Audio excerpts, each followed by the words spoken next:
Macronutrients বলতে আমরা যেরকম বুঝি যে তার মধ্যে প্রোটিন, কার্বোহাইড্রেট, ফ্যাটস, এবং আমি যে থালাটার এক্সাম্পল দিচ্ছিলাম, যে থালাটার মধ্যে আমি বলবো যে ওখান থেকে ভাত রুটিটাকে বাদ দিয়ে, অর্থাৎ র কার্বোহাইড্রেটটাকে বাদ দিয়ে, যাদের ফ্যাটি লিভার আছে তাদের জন্য বলছি আপনারা একটু গ্রিন ভেজিটেবলস দিন। 50% প্লেটটাকে ভর্তি করুন শাক আর সবজি দিয়ে, মাটির তলার সবজি না, কিন্তু গ্রিন লিফি ভেজিটেবলস আর গ্রিন ভেজিটেবলস দিয়ে ভর্তি করুন। বাকি 25% নিন সিডস। সিডস বলতে কীরকম সিডস? যেটা অঙ্কুরিত ছোলা, অঙ্কুরিত মুগ, এই ধরনের সিডস, এগুলো নিয়ে বাকিটা ভর্তি করুন। আর যে বাকি 25% থাকছে সেই বাকি 25% দিন variety of proteins. Variety of proteins বলতে কি, আপনি এগ হোয়াইট নিতে পারেন, চিকেনের লেগ পিস নয়, লেগ পিসে ফ্যাট থাকে, ওপরের দিকের ডানার দিকের পিস নিতে পারেন একদম, যেটার মধ্যে ফাইবার থাকবে, সুতো সুতো থাকবে ফাইবার, ফ্যাটি পোর্শনটা কম। অথবা আপনি এর সাথে আপনি কোনো লিন প্রোটিন নিতে পারেন, আপনি কোনো ভালো মাছ নিতে পারেন, যে মাছগুলো সামুদ্রিক মাছ বলি যেমন আমরা, ওমেগা 3 আর ওমেগা 6। অনেক ওমেগা 6টাকে বাদ দিয়ে দেয়, কিন্তু ওমেগা 3 থেকেও ইম্পর্টেন্ট ওমেগা 6। আমরা কিন্তু ওমেগা 6 এর উপর খুব গুরুত্ব দিই। আগামী একদিন আলোচনা করবেন ওমেগা 6। অবশ্যই ওমেগা 6 এর মেন কাজই তো ব্লাডের লিপিডকে কমানো।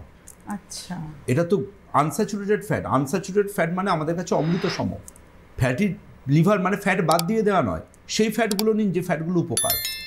ফ্যাটি লিভার মানে ডায়েট থেকে সব বাদ হয়ে যাওয়া নয়। দেখুন, আমি চিকেনও খেতে বলছি, আমি কিন্তু আপনাকে এগ হোয়াইটও খেতে বলছি, আমি কিন্তু গ্রিন লিফি ভেজিটেবলসও খেতে বলছি, মাছও বলছি, আমি ভাতের বদলে সিডস খেতে বলছি, যেটা আমরা বলি যে কমপ্লেক্স কার্বোহাইড্রেট, সেটা খেতে বলছি। আমি কিন্তু এইভাবে বললাম, আমি সাদা 4টে বাদ দিন না জীবন থেকে। আটা, ভাত, নুন, চিনি, এই 4টে যদি জীবন থেকে বাদ দেন, আপনার ফ্যাটি লিভার কেন, আপনার সুগার, কোলেস্টেরল, এই অসুখগুলো কিন্তু কোনোদিনও আপনার ধারে কাছে ঘেঁচতে সাহস পাবে না। আমরা তো আমাদের শরীরে এই ছোট্ট জীবটার জন্য এই 6 ফুটের চেহারাটাকে আমরা কষ্ট দিই। আমরাই তো আমাদের শরীরের মধ্যে সমস্যা ডেকে নিয়ে আসি, তারপর ডাক্তারবাবু চেঞ্জ করতে থাকি। আর ডাক্তারবাবুর কাছে যাওয়ার আগেই যেমন কোনো ফ্রিজ টিভি কিনি, তেমনভাবে আমরা অনেকেই প্রশ্ন করে ফেলেন যে কিওর হবে তো? ডাক্তারবাবু প্রেসক্রিপশন লিখে দেবেন, ডাক্তারবাবুর দায়িত্ব শেষ। কিওর হওয়া তো আপনার হাতে, আপনি কতটা সৎভাবে, কতটা ডিসিপ্লিনারি লাইফস্টাইলে এটা আপনি মেনটেন করছেন।